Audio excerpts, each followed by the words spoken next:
Hello once again. I know it's been a while since I've had done anything. I've had some difficulty away from the computer and trying to make a schedule. So, what am I going to talk about today? I am going to share uh, certain incidences that I've had with my psychosis or my schizophrenia, my mild schizophrenia, and uh, because I had a discussion before, and I wanted to share that because I felt it was important for people to understand what it is for me, or what it's like for me. So, um, aside from rebuilding new experiences and stuff like that, so I think when it started was um, now I have my symptoms are for mild schizophrenia is uh, hallucinations, manifestations, um, sensory hallucinations.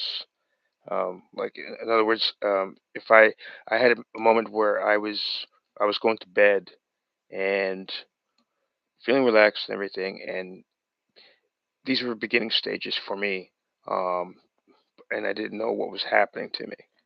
Um, so basically, I went to sleep, and it felt like there were other people in my bed, even though I couldn't see them.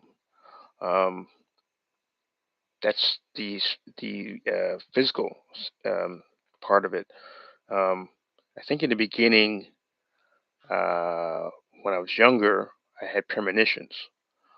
So I don't know if it's necessarily connected to my schizophrenia, or I just happened to have those moments when I was younger.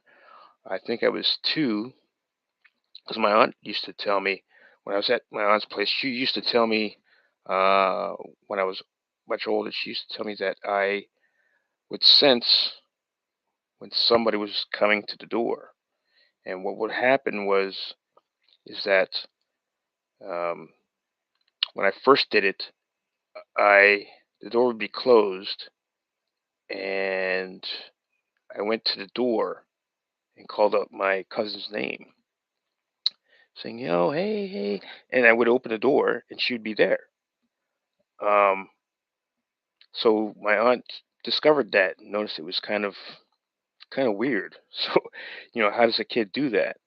The last time I had a premonition was about 14. I went to I was at my aunt's place, and it always happened at my aunt's place for some reason. I don't know why. I can't explain it, but um, the premonition was this. Uh, it was Christmas. It was around Christmas time. I think it was Christmas Day, to be honest with you. I was 14, and knowing that I had this ability, um, my aunt would keep me away from the living room. She would have the curtains closed so I wouldn't be able to see anything, and she would have the door closed. Um, and I think on that day we were watching. Some of us watched basketball on Christmas Day. At least back then we did. And I think the Bulls and the Lakers were playing, and the women were in the kitchen talking, and I'd be in the kitchen, right? And I was in the kitchen at the time, and it's not like I didn't. It's not like I saw them or heard a car or anything like that. Well, but I basically I think my little brother was sitting on the stairs, and he was playing a video game, and I told him to open the door, and he was like, "Well, no one's there." I said, "Well, no, open the door because someone's there." So I told him that my sister-in-law at the time had the baby, and my brother had a pot in his hand using two hands, pot of stew or something like that. And so he opens the door, and sure enough, they enter. Now, that was the last premonition I had, so I don't know if it's directly connected to my psyche, but I do know it happened. Um, I think when I first started having the going through psychosis, um, I think I would hear voices. Actually, no, the voices didn't come until after. I think when I was 15, um, I had the unfortunate experience that my father wasn't paying child support, and there were three of us. Now, um, it's my little brother, my little sister, and me. So I was about 15 then, um, and I remember coming to the conclusion that my father didn't pay any child support. He gave his money to all his other kids outside of the relationship, and I had the notion to say to myself or to my mom that I'm going to leave. I'm moving out at 15. Because in my mind, I was thinking, well, I could leave and the city would take care of me, that sort of thing. And, um, and whatever money she was making at her job would go to them. Um, Now, a sane mind, like if I was sane during that time, I would have stayed and gotten a job and helped out around. But for whatever reason, I think in my mind at the time, I was thinking that's the only way I can really support my family, that I would sacrifice myself. Kind of a noble thing, but at the same time, it's kind of like, well, why would I do that? Even at 15, not that I had control of it. I do know that my mother was trying to convince me to get to live home. Um, but at the same time, looking back at it, uh, I'm not really sure what would have happened because I could have said the wrong thing. I could have physically harmed them, all three of them, and uh, you know, it's. I've had moments where I've heard voices. I've seen hallucinations of dead people, um, mainly celebrities like Red Fox and Paul Walker and Tupac, um, and have experienced their demise. Um,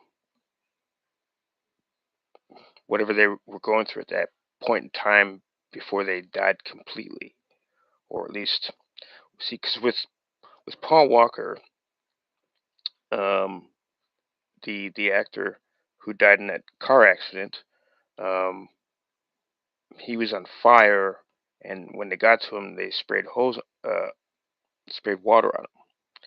Now I experienced heat on one side of my body and cold on the other side while my bones were crackling. So that's an experience that I'll never forget. Uh, to go through that, I was trying to understand what was happening to me. Um, it's not an experience that I want to go back to. Um, with Tupac, um, I experienced his last breath. So in other words, I went through it, and I experienced the last breath and how the eyes just stare in one spot. Um, that was an experience that I've also saw in the illusion of Paul Walker reaching out for Tupac's spirit. Um, I've had whew, moments where I would see Red Fox often with no eyes and bugs coming out of his mouth. Now I only saw the head, so I mean I don't know what I really saw, but it's in a way, looking back at it, I think I was not necessarily scared. I think I was more like fascinated by it. because in a way, because I had moments where I sounded like Red Fox, but that's of course in my head. Um, at least I believe so. Um, and so I mean, it's somewhat fascinating that I could do this. And you're thinking, okay, well, he's an entertainer, so it's relative and it relates to. I mean, I've physically heard his comedy, um, but to sound like him or to know that he's somewhat there when in fact he's not there is it's puzzling, but it's fascinating at the same time. So I think that's part of the reason why I didn't freak out or um, I've had um, I've had moments where I had an experience where I went to I had no food in my house in my place, and I went to the store. I went to the store, or at least I was walking towards the store just to grab a snack or something like that, and I got to the corner, and it was just maybe half a block away. Got to the corner. By the time I got to the corner, I heard two voices, one of John Cena and one of The Rock, Dwayne Johnson.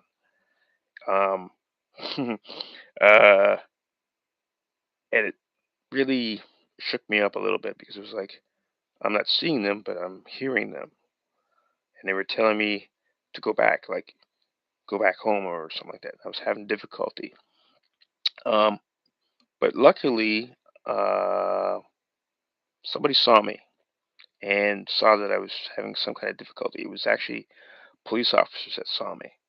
Um, they what the police officers did was, and they've obviously received some kind of training for mental health, and they walked up to me and asked me how I'm doing. Am I okay? Do I need like a drink of water? Just talking to me in a calm tone, um, which helped a lot. Um, during that time, I was walking back, and I explained to them that I was just trying to get some food, and I just I didn't really explain what was happening. I just you know, but they kept watch over me for a while. Um, I didn't. I think I had a voice. I had a voice of my grandmother in my head telling me we need to go to the hospital. I'll take you to the hospital, baby. Let's go. And it was in the wintertime.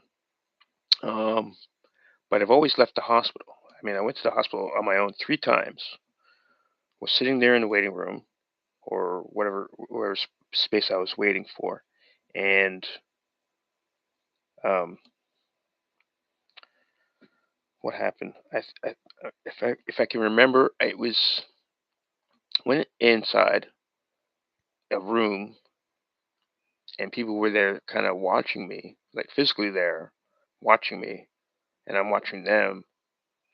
And I think I was slightly in psychosis as well as being myself at the same time. So I really, for whatever reason, I remember it. Um, and I left. The first time I went by myself, and then I left. I didn't get diagnosed at all. I wasn't even assessed. Second time I did the same thing, and the third time I did the same thing. Now, by the time I got to the hospital, was booked in and assessed, I was there for maybe I don't know, maybe 3 weeks, four, or I think I was there for about 2.5 weeks. Yeah, I think so. Um, they allowed me to go outside because they give you like certain tags. Yellow is for supervision, and green is like freedom to go for a cigarette or something like that. Um, and I remember going outside, and I was behind a tree. And for whatever reason, I didn't have a thought in my mind. I just left. I left. I went back home, locked the door, and they sent police to my home, only to see what my state of mind was. I imagine that's the case. Um, I didn't. It wasn't like an idea or anything, like a plan to just leave. but for whatever reason, I left. I think maybe it was fear or something. I was afraid, or I couldn't. Here's the thing. One of the things I discovered when I was younger is that I was afraid of heights. So I'm thinking that's probably part of the reason, um, as to why I left. Because I think they're above the fourth floor in the hospital. Is where the psych ward is. Um, so I don't really. What's interesting is that before my symptoms were happening while I was in Ottawa, um, I had um, helped other people that were having their own mental issues, and I was fine during that time. But what puzzles me is that this came about. So I don't know if it was added stress or what, but um, it was just I think before I came to Ottawa, because I lived in Toronto for about 20, 25 years of my life, and I actually called up a friend. So I mean, because my this was in the beginning when I didn't know what was happening. I didn't realize that I was in psychosis. Because I wasn't diagnosed until my mid 40s. I think it was about 45, 46. So till my mid 40s. But prior to that, I called up a friend, or at least an acquaintance, and called him up, told him, said, he, we lost contact, but I was able to find his number, and I called him up. He answered. We talked for a bit, and I could have sworn I heard him say, "Hey, you should come on up." You know, like, and I was like, "Okay, yeah." Boom. I got some stuff of his and went to visit him, and um,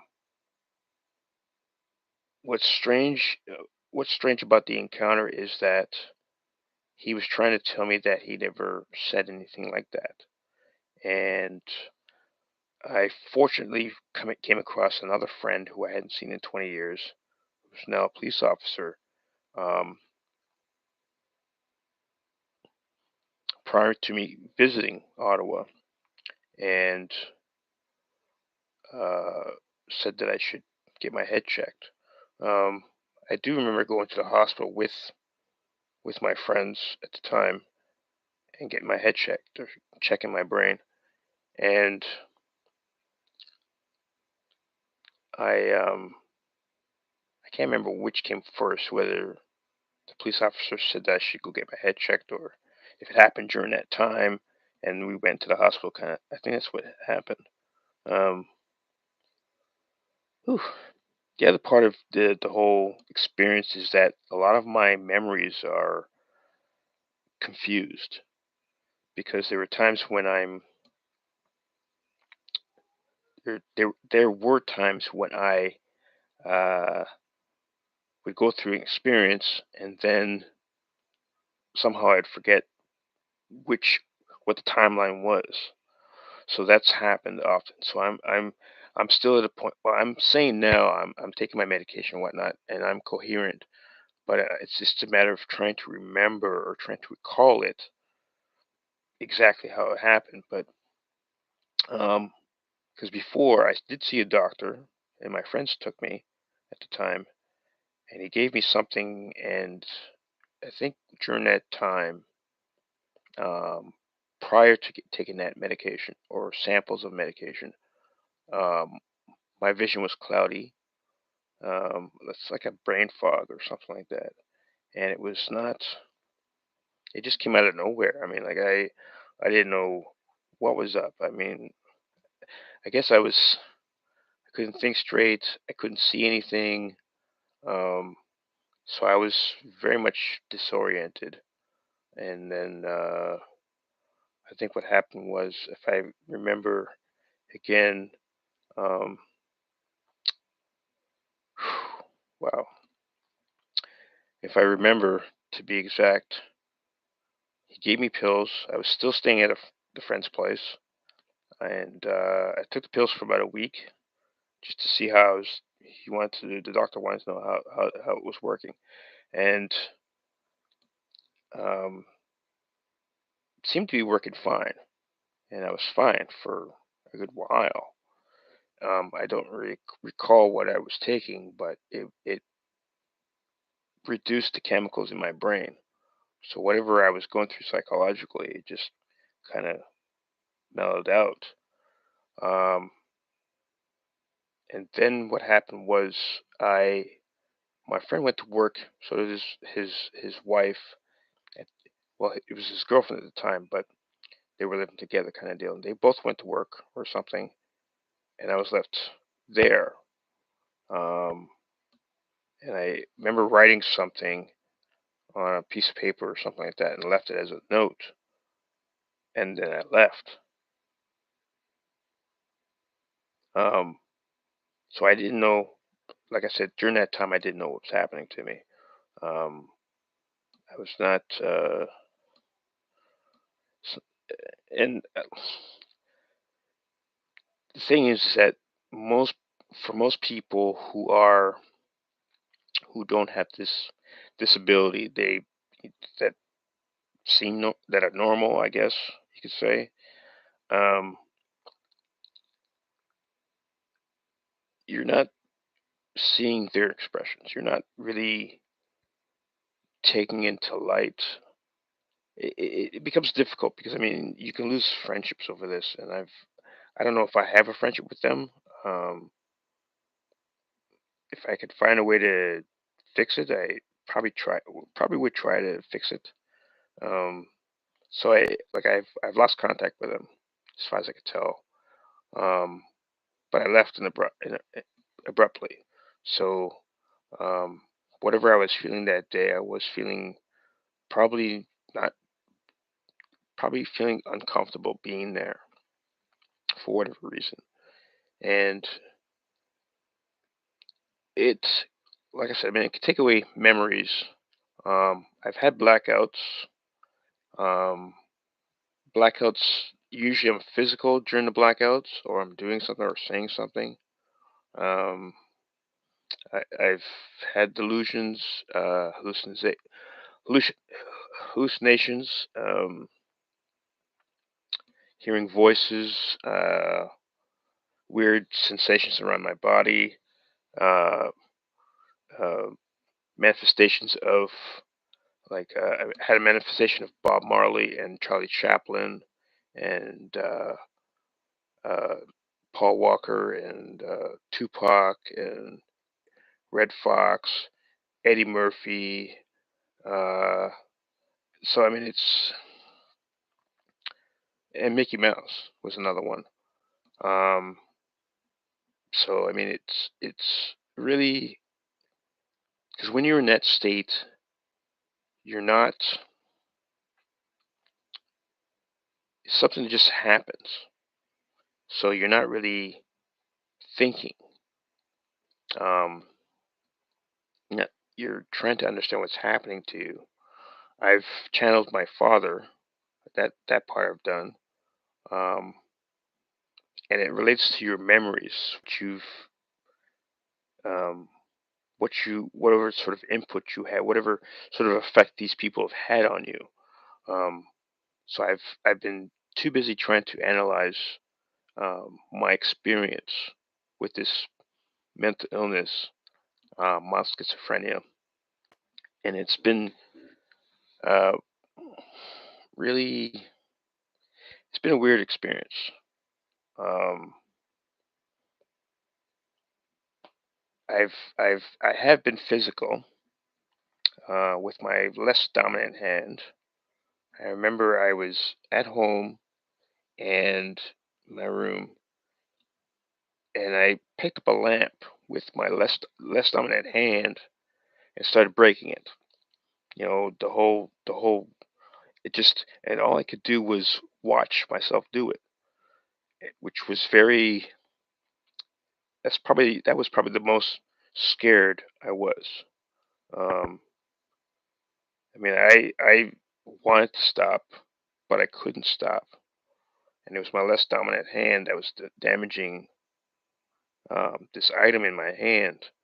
And I think prior to that, I had a dream about when I was a child, growing up in my neighborhood, and I apparently got electrocuted, and like I was in a garage or something like that. It was a weird dream, and my friends touched me trying to save me, and they got electrocuted. So I don't know if it actually happened or it was just a dream and my memories were playing tricks on me. Um, uh, Suppressed memory came back. That was quite interesting. Um, Suppressed memories of my childhood when I was like before I moved from, because I lived in Milton in the 70s, and then 79 we moved to Etobicoke in Toronto, the west end of Toronto. Um, and I think during that time I wanted to remember my friends because you know, I was affected by that. It really affected me, and it was very. And it happened on a rainy day, so for a long time I didn't relate with anybody, make friends or anything like that. And but those were the first couple friends that I had, and it was very I don't know. It was just one of those experiences. Um,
uh,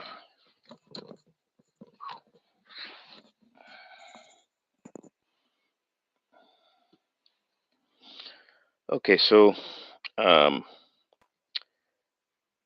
like I said, I mean, for me now, um, I don't have the desire to stop my medication because I remember all these incidents, especially damaging a lamp, which because as weird as it was that it was happening, all I could do was watch myself do it. It's kind of like being somewhat of a puppet with strings, and God is controlling you, making you do that, even though He gave us free will. So it's kind of like, why is this happening? Why am I not able to stop? Um, I've had blackouts. I don't remember those. Um, I've walked. I walked from my house for about, I think about 8 miles once or twice, and or something like that. 8 miles or 8 kilometers, and didn't stop walking.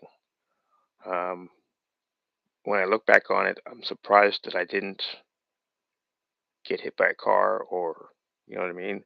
So how did I get there safely versus not safely? I've traveled different parts of Ottawa.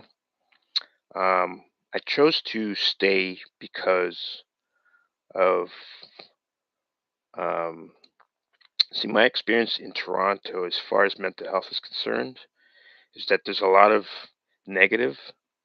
A lot of people are very ignorant towards it. There's this huge stigma there. Here in Ottawa, not so much. Um, they're more understanding. They're more compelled to do something about it, um, as opposed to Toronto. Now, I think that has a lot to do with how Toronto got so big and stuff like that. Um, it's but I feel more comfortable here in this city. So um, the idea of moving back is a no. Um, I mean, I'll go visit, but to live there, I know so many people and they recognize me and stuff like that. But it's not that. It's the fact that it's a fear of being rejected, even though someone knows me. It's like, well, and I think to some degree I've slightly changed.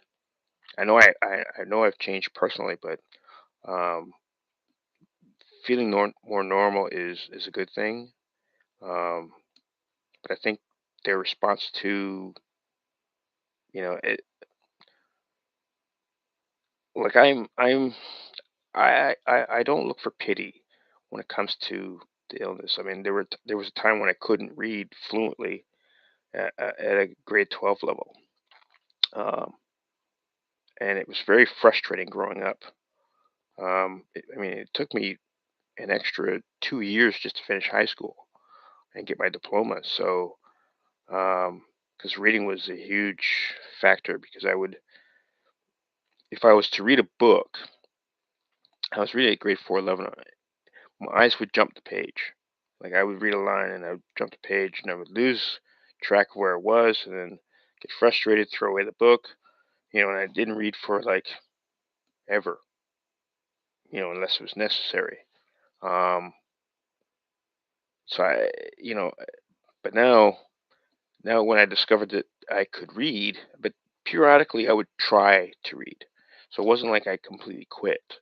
Um, it was not, it was, so I mean, I just find it fascinating that now, um,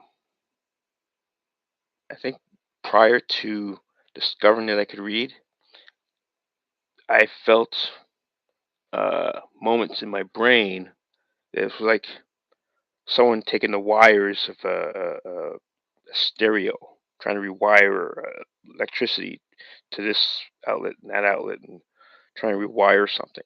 And it was happening in my brain. So and I felt that, and I couldn't understand what was happening.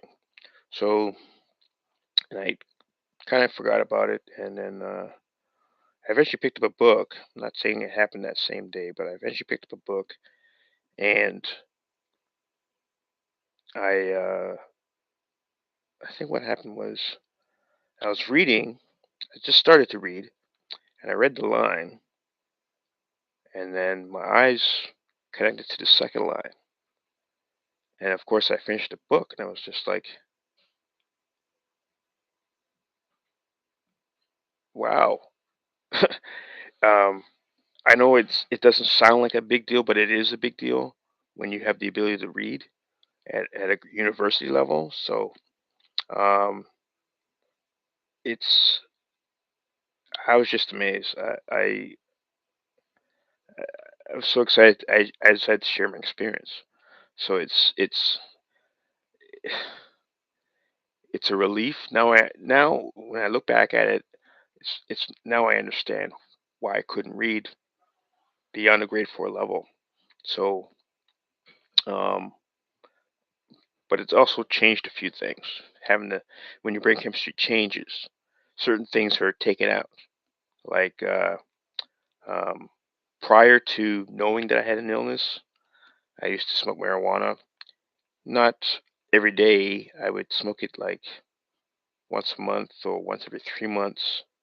Um, and so I would smoke it periodically. I just the odd time I'd smoke it. Anyways, normally I would get high from it and feel stimulating my brain and stimulating my body. What I didn't know is that it adds stress to the brain and body. Um, and of course, my illness progressed, and there was the last time I smoked. It was the thing was I always wanted to quit smoking marijuana, and but I never knew how. I always had a hard time with it. Um, but I found out that I couldn't get high from it anymore. The stuff that I was smoking no longer potent to my. It just tasted like a cigarette. I wasn't getting high from it. Um, I even tried gummies. I don't even drink alcohol anymore because I mean nothing nothing like alcohol or drugs affect my brain. So there's no point in taking it for me, um, which is good. I mean it's not a bad thing. It's good, but I guess some people would say, well, that sucks. It actually doesn't suck. It actually doesn't. It's actually a good thing, um, because if everybody who consumes these items went through a change like I did, they'd be like relieved. They don't have to worry about being addicted to alcohol. They wouldn't be worried about being addicted to marijuana, even though marijuana is a fun drug. But then you have people out there who like to mix their drugs, and I've had that experience. Um, don't know what they laced it with, but whatever it was, it gave me a headache along with the marijuana, and didn't make me paranoid. I just didn't want to be in that presence anymore because I was like, if they're doing this, what am I going to trust them out with? It was a matter of trust, really. I didn't feel trust between myself and the other person. So I got up and left. I didn't fuss. I didn't fight. I didn't argue. I didn't ask them what was in it. I assumed it was marijuana, and I made that mistake. Um, but for whatever reason, it gave me a headache. It was bad taste. Uh, I didn't really notice the taste at first, but it was bad. Um, so I don't smoke marijuana anymore.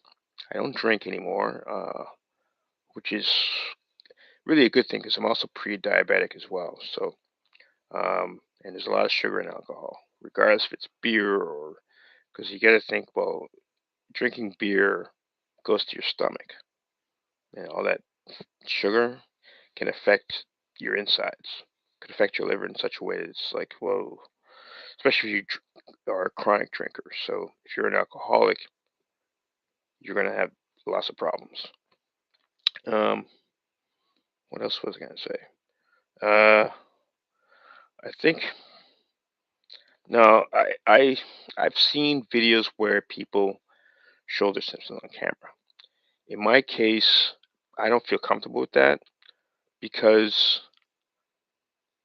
like the lamp I damaged, I don't have the lamp anymore. But I have other items in here that are, I mean, they're materials, but I mean, they're useful materials that I use, like my computer and stuff. I don't want to end up breaking anything, and you know, so I make it a point not to get off my medication, or veer off my medication in any way, even if I'm at a low dosage or I don't I don't take portions of it. I don't take it like one day and then not take it another day. I don't do that. I take it every day or every night, and I'm happy to be in this state of mind. Not to say that anybody else didn't wants that, but um, I'm just too happy to give it up. Um, I have met many other people who take their meds, but they mix it with alcohol. And what happens with alcohol is that it depletes the effect of whatever drug you're using. That's why they say, well, you shouldn't mix alcohol with prescription drugs. Just don't. Let the drug do what it does and keep taking it, um, because it's geared towards your uh, mental health, your mentality as well as your physical. So it doesn't just affect your body; it affects your mind as well, regardless of what it is. Um, at least that's my experience. And to mix the alcohol, just it makes you. Uh, there's actually a person in this building that has paranoid schizophrenia, and I keep telling him that he shouldn't drink. So eventually, I might do a video of him, not put it on YouTube, but do a video of him and show him himself what he's like when he drinks, even though he takes his medication, because he's delusional as far as what it does. He's not aware of what it does, and so I think that if I show it, he might be more responsive and more understanding that he should not be drinking. I mean, because he makes the excuse that he's an alcoholic, and I keep saying, well, you're an alcoholic or you choose to be an alcoholic. There's a difference.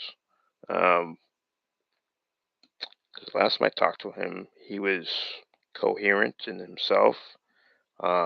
He wasn't babbling. He wasn't doing stupid things. He was functioning as himself. Um, but when he started drinking, wow, it was a different story. Um, and I would only do it to try and help him. Because explaining to him, you know, some people don't take criticism. Goes in one ear, comes out the other, and I would just be trying to help show him what he's like, because most people can't see it. Um, so I mean, it's for him to have paranoid schizophrenia is yeah. So there's a bit of I believe this. He said he was diagnosed with paranoid schizophrenia, but he also has bipolar as well, because some of that's relative and it's the same. Um, but I so I mean, I think that's about it. Um, Now I know I haven't been doing many shows or videos or whatever, and having two channels is kind of daunting, but I have been kind of busy trying to, because I injured myself, so I during one of my exercises, and I took some time off, and especially away from the online world, because I wanted to come back renewed and refreshed and ready to do some more videos. Um, I haven't done any cooking videos for a while, because I really haven't found any recipes that I can do in my own space. Um, because I don't have an oven, I don't have extra appliances. I have like a hot plate and a pot and a frying pan. That I have something simple, um, simple equipment. Um, but I have been trying to find a schedule that works as far as being out here and chatting with you and you getting to know me, that sort of thing, and trying to rebuild my life so that I can pursue my job. Because I mean, it takes the illness basically took away my job, and it's 10 years prior to this day. Uh, I almost retired from this particular job, and it's it has been kind of trying and trying to reconnect. And I wasn't sure if I was going to retire. I was on the fence about it. Until I had a moment where I felt good again, getting that kind of energy back, and it's been fun rebuilding my experiences and moving forward instead of going back. Um, I've yeah, it's been.